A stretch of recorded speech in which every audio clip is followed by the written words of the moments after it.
Hello, and very good morning to everyone. Good morning. Okay, today we are going to discuss about the airborne disease.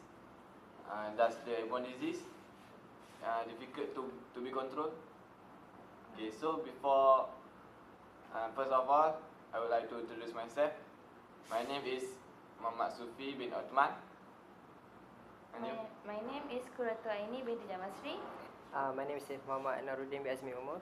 My name is Umati Hamida Mazino Parhi. And my name is Nur Hafiza binti Amdan. Okay, we are from PBI 21.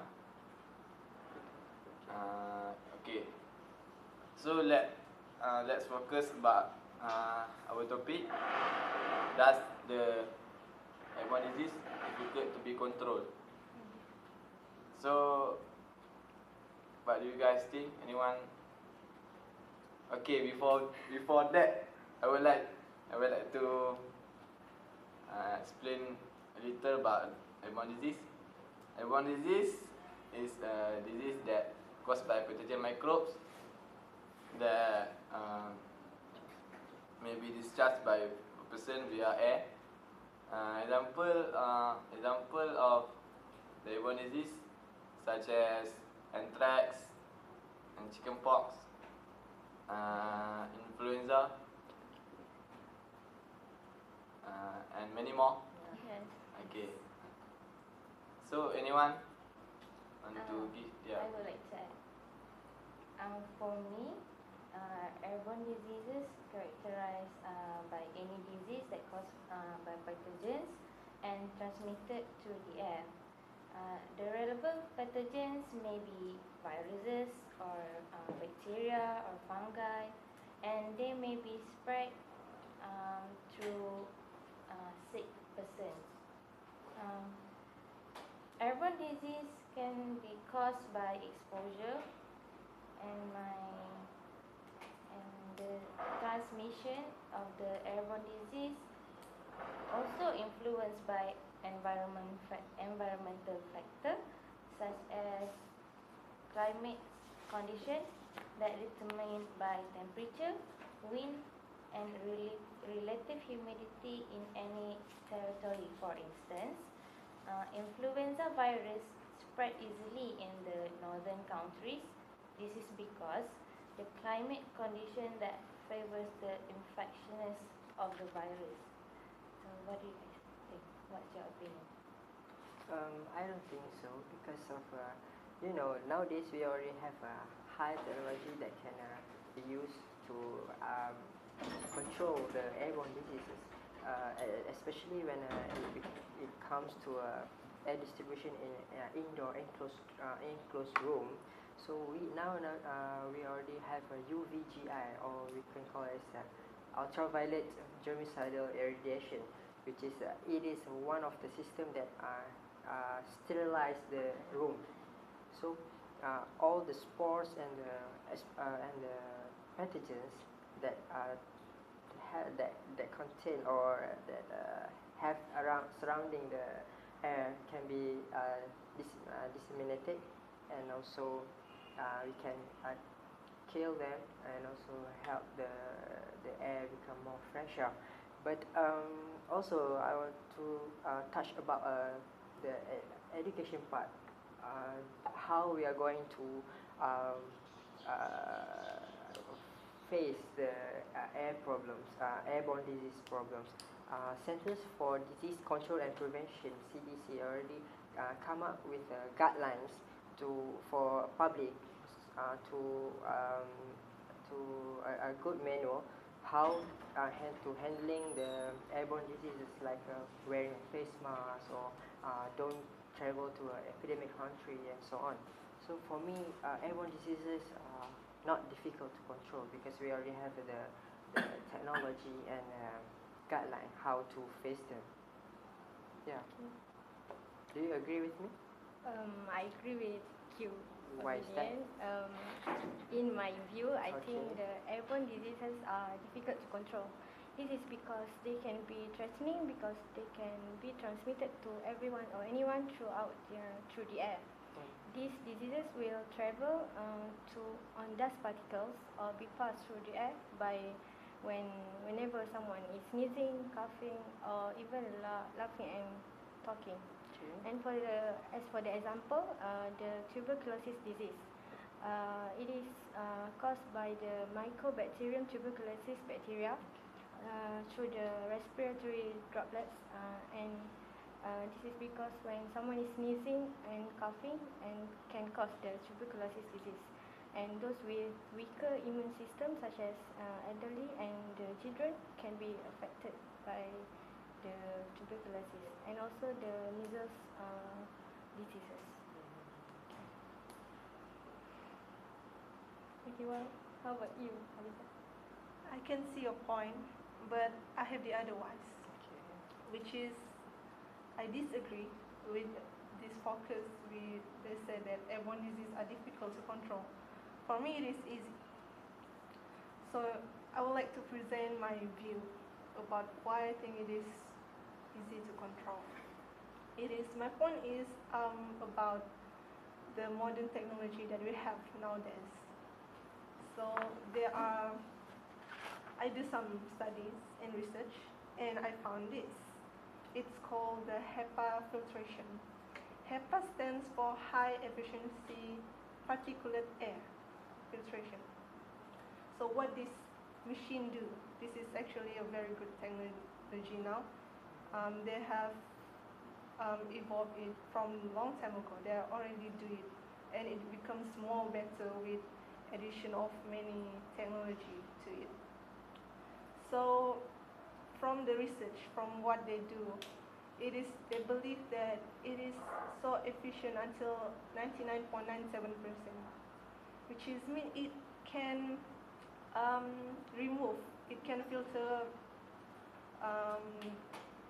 the very tiny thing up to 0.3 micrometer. So, for example, even the Aspergillus spores, they have 2.5 until 3 micrometer. So even that small spores, they can filter it. So we can know how much the efficiency of that machine is. And other than that, the machine also can be increased, the efficiency until 99.99%, it almost 100. So it usually used in the buildings, in the especially in the lab, hospital, the building. We already learned about the nosocomial infection. So they're helping about the hygiene, and especially to prevent the airborne disease. So that's it, my view. Do you agree with me, Sophie? Actually, I agree with Dr. Aini. I agree with the statement that airborne disease is difficult to control. Yeah, I see the point of Anwar and Fiza, but for me, the airborne disease, yes, nowadays we have high technology, but not all people have the money to buy it. For example, that the ultraviolet filtration. Is it all the people has to buy the ultraviolet filtration? Actually, we are talking about the small, wide view. Basically, because UVGI usually will use in hospital, in the building that exposed a lot more towards airborne pathogens. So I don't think people at home will use UVGI because it is totally not relevant. Okay, so for me, if in the public, if we say about a reality right now, because nowadays people have the high cost to the things. Okay, so we can avoid from being get the airborne disease by wearing a face mask or practice a good personal hygiene so that we can avoid from being get infected. Pardon me to interrupt you. It is more to education, learning. Yes. You know, the government, even the CDC, do the guidelines to the public people about how they can prevent the airborne disease. So, if we are educated enough, so we know what is the best for us, and we should take that risk. So that's why I think, like Anwar think, that we can actually prevent the airborne disease. May I interrupt? Yes. Okay, about the education, you said that we need to educate people about this airborne disease. But how about the people in the rural area? They mainly in the maybe they live not live in the city. They don't have television. They don't have social media. So how they will get this message? Can I answer that question? Yes, yes. Okay. As far as I know, CDC always do their practice, their effort to educate the people, especially in the rural areas, because at the rural areas, have a low technology, they have a low cost of life. So I don't think that they can afford to buy all those HEPA filter or UVGI. So I think CDC already do their job, they do their part, which is they educate the people at the rural areas. So whenever the rural areas, especially the epidemic countries, usually in South Africa, okay, those people that get infected will isolated in the room, so that they not become become a source of infection for other people. So I think basically we can control the airborne diseases. What do you guys think? Actually, for me, I agree with the point that both of you give. But in my opinion, yes, I can say that the airborne disease can be controlled. Yes. But it is still difficult to be controlled. Yes. I agree with that also. Because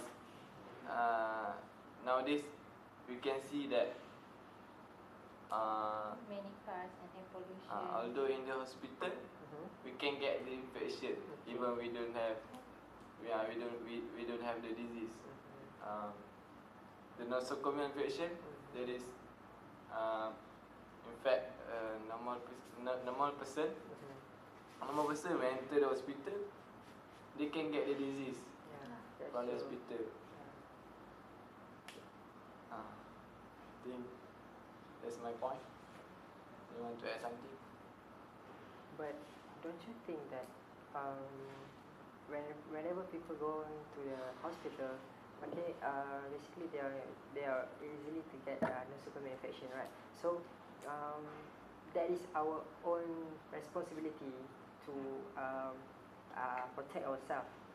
So meaning that we don't touch anything randomly, and always wash our hands or wearing face masks in the hospital, even though we are not sick, but we can protect ourselves from getting sick. So I don't think that is the main reason why we don't must go to the hospital. I want to ask Umu, after you hearing our point, do you still want to say that airborne disease is difficult to control, or you stick with your opinion? After hearing the Anwar idea, I think that it is. I agree that someone should take care of themselves, their hygiene or their should not touch or anything that will affect us. I think that's all. So seems like everyone agree with